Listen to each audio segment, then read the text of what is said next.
Bonjour à toutes et à tous. Cette petite vidéo vient, comme l'année dernière, sensibiliser une nouvelle fois les élèves pour l'épreuve du grand oral.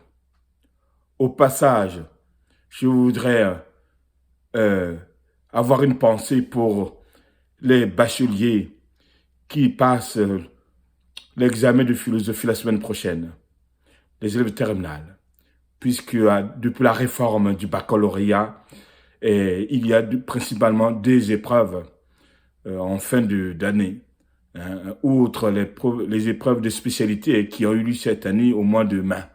Donc au mois de juin, il y a deux épreuves, le grand oral et la philosophie.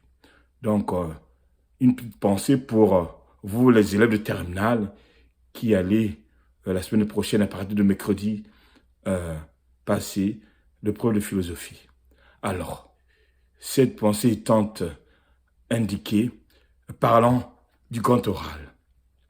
Vous trouverez déjà euh, une information un peu plus détaillée de cet examen sur ma précédente vidéo de l'année dernière, de juin 2021. Ici, c'est un petit peu de remettre un petit peu les informations à jour. À jour. Rien de fondamental qui a changé par rapport à l'année dernière. Vous avez trois temps pour le grand oral. Le premier temps, celui du choix devant les jurys des deux questions, qui vous donne le temps ensuite d'aller préparer une des deux questions tirées au sort pendant 20 minutes. Pendant 20 minutes, vous avez donc à préparer une des deux questions tirées au sort. Mais pendant le coaching, je dirais pendant l'année, vos professeurs vous ont coaché, vous ont préparé, vous ont entraîné pour pouvoir maîtriser cette épreuve-là. Hein.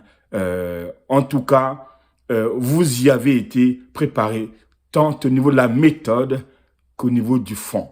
Au niveau du fond. Au niveau de la méthode, hein, on vous a euh, entraîné, comment vous avez choisi vos questions, comment vous avez réussi à trouver cette problématique-là, comment vous avez choisi votre organisation, quel est le support de vos problématiques. Tout ça, vous les connaissez. Tout ça, les professeurs vous ont coaché pour que vous soyez prêts le jour J. Le jour J. Donc, avec ces trois étapes à maîtriser. La première, le choix de la question. Pendant 20 minutes, vous allez vous préparer. Pendant 20 minutes. Avec une concentration maximale. Comme un boxeur qui se prépare avant de monter dans le ring. Une concentration au maximum pendant ces 20 minutes. Et une fois que vous avez réussi à, avec cette concentration, construire votre travail, vous allez monter sur le ring. C'est-à-dire 5 minutes. C'est le deuxième temps de cet examen. 5 minutes avec les deux examinateurs qui vont vous écouter. Vous allez livrer votre prestation de manière puissante, avec une voix qui porte, une articulation qui va jusqu'au bout des syllabes, une voix qui ne doit pas être monocorde, qui doit varier en fonction de l'importance de l'argumentaire, l'importance de l'information que vous voulez faire passer. Pendant ces 5 minutes, vous êtes le maître du jeu. Pendant ces 5 minutes, vous êtes au cœur de l'attention de ces deux examinateurs-là. Vous ne baissez pas vos yeux. Vous allez regarder. Aucune peur ne doit transparaître pendant ces 5 minutes-là. Et au bout de cette deuxième étape-là, vous avez 10 minutes. 10 minutes où les deux examinateurs vous posent des questions sur votre exposé. Des questions sur la forme, la méthodologie. Comment vous avez emmené ce travail-là avec vos professeurs. Et ensuite, les questions sur le fond.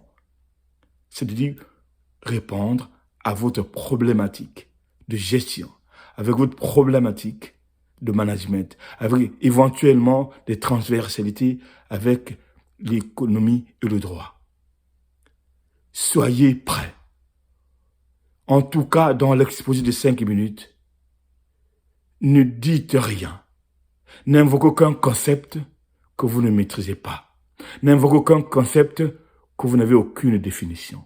Vous allez invoquer les concepts, les notions que vous connaissez pour ne pas être à court d'arguments devant les membres du jury qui vont vous poser des questions sur votre exposé, pas sur d'autres choses, pas sur l'art gothique aux Antilles, pas sur l'art premier en Afrique, non, sur votre travail, sur votre matière, sur ce que vous avez préparé.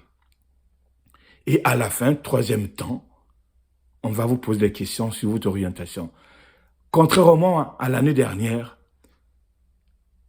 vous pouvez expliquer que votre projet peut être en rapport avec votre orientation. Mais cela n'est plus une obligation de justifier vos questions par rapport à votre projet d'orientation. C'est la principale réforme. Enfin, une petite réformette, on va dire. Vous n'êtes plus obligé de lier vos problématiques à votre orientation. Vous pouvez simplement expliquer que oui, votre choix des questions peut aussi être lié à votre orientation. En tout cas, soyez puissants, soyez concentrés, soyez déterminés à aller chercher la meilleure note possible. La meilleure note possible. C'est une opportunité pour vous, élèves de terminale.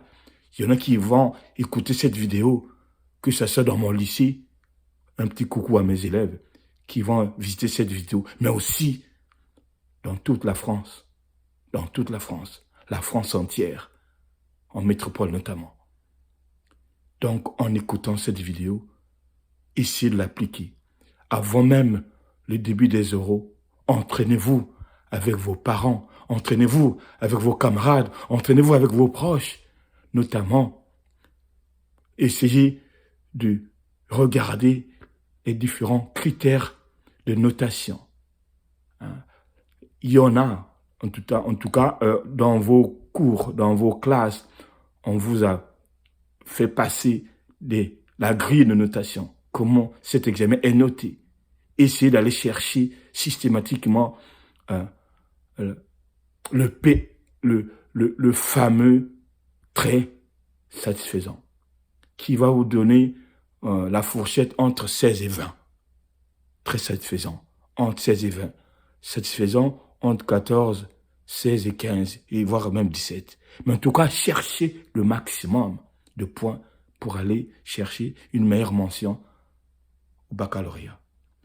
Bon vent à vous! À très vite pour ceux qui pourront éventuellement me faire un commentaire après avoir regardé cette vidéo. À bientôt. C'est Bientou TV. C'était le professeur Zinzin.